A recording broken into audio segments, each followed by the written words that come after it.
દેશને એક કરવા માટે સરદાર વલ્લભભાઈ પટેલ દ્વારા અનેક એવા કામ કરવામાં આવ્યા છે, પરંતુ ક્યાંક હવે ગુજરાતમાં કોંગ્રેસ અને ભાજપ વચ્ચે સરદાર વલ્લભભાઈ પટેલને લઈને જ એક નવું રાજકારણ શરૂ થયું હોય એવું લાગી રહ્યું છે।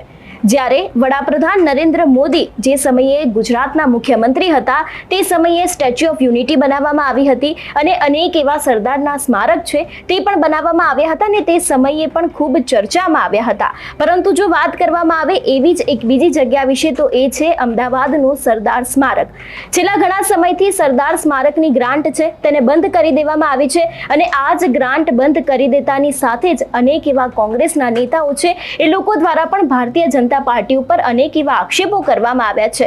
ખાસ કરીને જો વાત કરવામાં આવે કોંગ્રેસના વરિષ્ઠ નેતા એટલે કે દિનશા પટેલ દ્વારા પણ અનેક એવા આક્ષેપો કરવામાં આવ્યા છે કે શા માટે થઈને સરદાર સ્મારકની ગ્રાન્ટને બંધ કરી દેવામાં આવી છે। એટલું જ નહીં, તેમને સીધા જ આક્ષેપો કર્યા છે પ્રધાનમંત્રી નરેન્દ્ર મોદી ઉપર। તેમના દ્વારા એવું પણ ક્યાંક કહેવામાં આવ્યું છે કે જો તમે તે સમયે તે જગ્યા ઉપરથી પસાર થઈ રહ્યા હોવ છો તેમ છતાં પણ સરદાર સ્મારકની મુલાકાત કેમ લેવામાં આવતી નથી। એટલું જ નહીં, શા માટે થઈને સરદાર સ્મારકની ગ્રાન્ટને બંધ કરી દેવામાં આવી છે। સૌથી પહેલા તો દિનશા પટેલને સાંભળીએ કે તે આ વિષયને લઈને શું કહી રહ્યા છે। સામાન્ય રીતે સરદાર પટેલ માટે કોઈ બી કાર્યવાહી કોઈ પણ વ્યક્તિ કરતી હોય તો હું એને હંમેશા એપ્રિશિએટ કરતો હોઉં છું અને ધન્યવાદ આપતો હોઉં છું।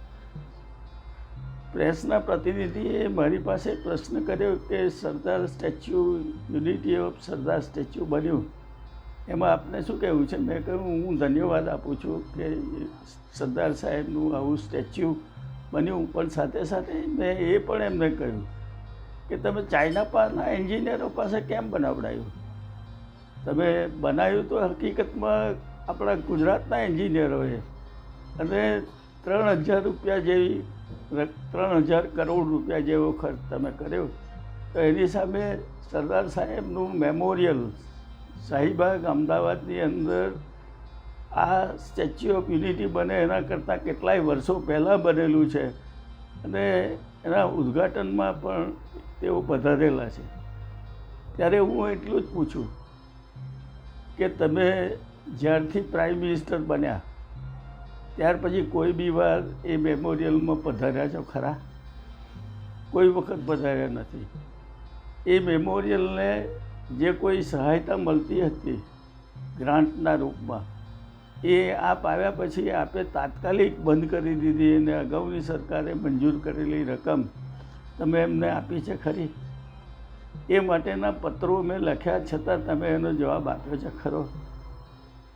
તો એનો જવાબ મળશે ના। હકીકતમાં તમે અનેક વખત અમદાવાદ એ જ રસ્તા પરથી જાઓ છો એરોડ્રામ પર ઉતરીને, પણ એ મેમોરિયલની મુલાકાતે કોઈ પણ વખત આવવાનું વિચાર્યું છે ખરું? તો એનો જવાબ મળશે ના। તો કયા એવા કારણો છે? કારણ કે જેવી રીતે સ્ટેચ્યુ ઓફ યુનિટી તમે હિસ્ટોરિકલ કહો છો તો હું પણ એને હિસ્ટોરિકલ કહું છું, પણ સરદાર મેમોરિયલ પાસે જે વસ્તુઓ છે એ સરદાર સાહેબના જીવનમાં એમના શરીરને સ્પર્શ કરેલી એવી વસ્તુઓ છે અને એ વસ્તુઓ સામાન્ય રીતે માણસ ભગવાનને ફૂલ ચડાવે અને એ ફૂલ એ માથા ઉપર મૂકતો હોય છે, એમ સરદાર સાહેબે ઉપયોગ કરેલી વસ્તુઓ, દાખલા તરીકે એમના પહેરેલા કપડાં, પહેરણ છે, ધોતી છે, બંડી છે, એમના ચંપલ છે, એમના ચશ્મા છે, એમની પેન છે, એમનું ઘડિયાળ છે, એમનો લોટો છે, એમની સગડી છે, આ બધી જ વસ્તુઓ સરદાર મેમોરિયલ પાસે હયાત આજે પણ જોવા મળે છે। તો એ સ્પર્શ કરેલી વસ્તુઓ એ પવિત્ર વસ્તુઓ નથી? તો એ પવિત્ર વસ્તુઓના દર્શન કરવાથી આપણું જીવન પાવન થાય એવું આપને લાગતું નથી? તો એને તમે અવગણીને સ્ટેચ્યુ ઓફ યુનિટીની જ એકલી વાત કરવી અને સાથે સાથે પ્રેસને બીજું કંઈ આવવા ના દેવું એવી જાતનો ફોર્સ કરવો એ વ્યાજબી છે ખરું? પ્રજાને જાણ કરવી જોઈએ, હકીકતમાં પ્રજા જાણે એ માટેનો પ્રચાર કરવો જોઈએ અને સ્ટેચ્યુ ઓફ યુનિટીને પણ મેં તો ધન્યવાદ આપ્યા છે કે તમે સારું કામ કર્યું અને આજે બી કહું છું ફરીથી બી કે સ્ટેચ્યુ ઓફ યુનિટી બનાવીને સારું કામ કર્યું છે, પણ સરદાર મેમોરિયલ જેવી સંસ્થાને તમે અવગણના કેમ કરો છો એનો તો જવાબ આપો। અને અવગણના કરીને આજ સુધી તમે પ્રાઇમ મિનિસ્ટર બનાવીને 12 વર્ષ થઈ ગયા પણ અંદર કોઈ દિવસ પધાર્યા છે ખરા?